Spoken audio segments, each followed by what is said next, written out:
Assalamualaikum warahmatullahi wabarakatuh. Perkenalkan, nama saya Dahlia dengan NIM 2114207440. Nah, di sini saya akan mempresentasikan materi mengenai gerak pada tumbuhan. Nah, apa sih itu gerak pada tumbuhan? Nah, perlu kita ketahui hewan dan manusia sebagai makhluk hidup yang memiliki ciri bebas bergerak dan mampu menanggapi rangsangan.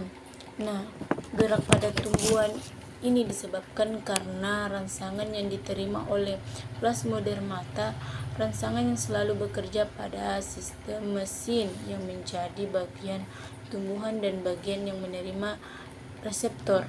Nah, setelah rangsangan diterima, kemudian diubah menjadi bentuk lain yang kemudian diteruskan menjadi suatu respon. Nah, hal itu yang menyebabkan adanya gerak pada tumbuhan. Nah, adapun jenis gerak pada tumbuhan diantaranya yang pertama itu gerak endonom dan gerak esionom. Nah, gerak endonom adalah gerak pada tumbuhan yang disebabkan oleh pengaruh rangsangan yang berasal dari dalam tubuh tumbuhan itu sendiri. Nah, contohnya pada gerakan endonom itu adalah pergerakan bagian tubuh pada tumbuhan karena perubahan kadar air dalam tubuhnya.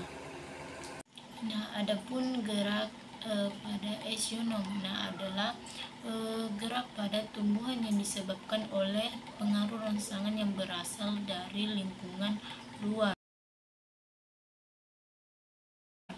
Nah, di mana gerakan esionom ini terbagi menjadi 3 macam, yaitu gerakan tropisme.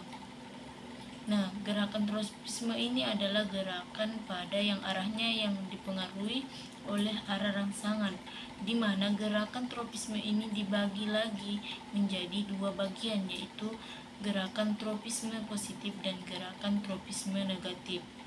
Nah, gerakan tropisme ini dibagi menjadi 5 macam. Yang pertama itu gerakan fototropisme. Nah, adalah gerakan tanaman yang disebabkan oleh pengaruh rangsangan cahaya yang masuk ke dalam jendela. Nah, yang kedua itu gerak geotropisme. Nah, adalah gerakan tanaman yang disebabkan oleh pengaruh rangsangan gravitasi bumi. Nah, contohnya pada vertikal menuju pusat bumi.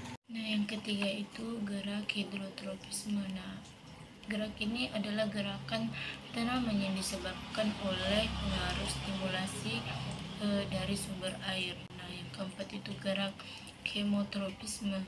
Nah, adalah gerakan tanaman yang disebabkan oleh pengaruh rangsangan kimia tertentu. Nah, contohnya pada ujung akar ke arah pupuk kimia.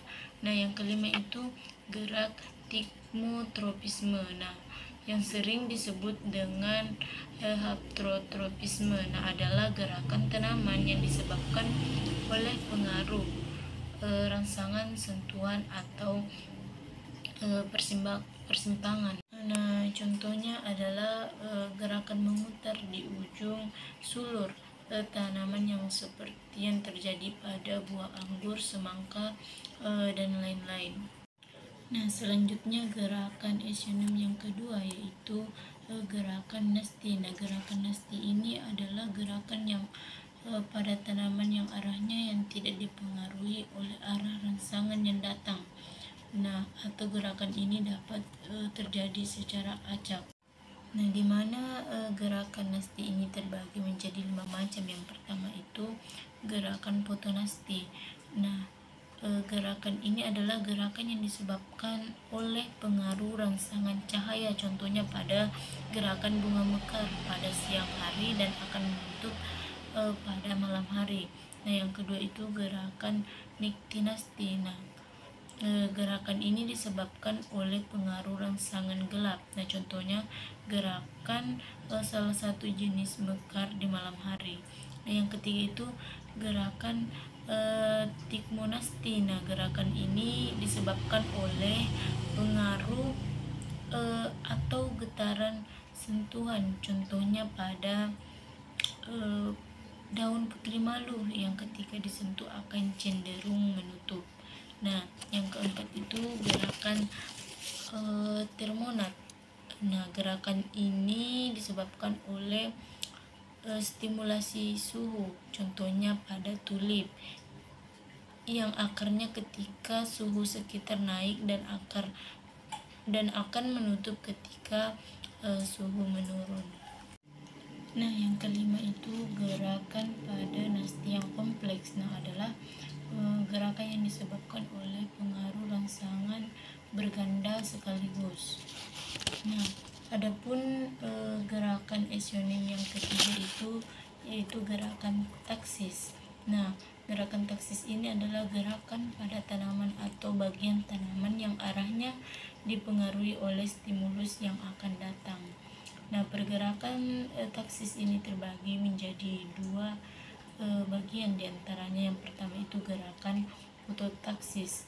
Nah, gerakan fototaksis ini adalah pergerakan taksis yang dipengaruhi oleh cahaya. Nah, yang kedua itu gerakan komotaksis. Nah, gerakan ini adalah gerakan taksis yang diambil oleh bahan kimia tertentu, nah misalnya pada gerakan spermatozoid menuju sel telur. Nah, itulah tadi pemaparan materi dari saya. Nah, sekian dan terima kasih. Wassalamualaikum warahmatullahi wabarakatuh.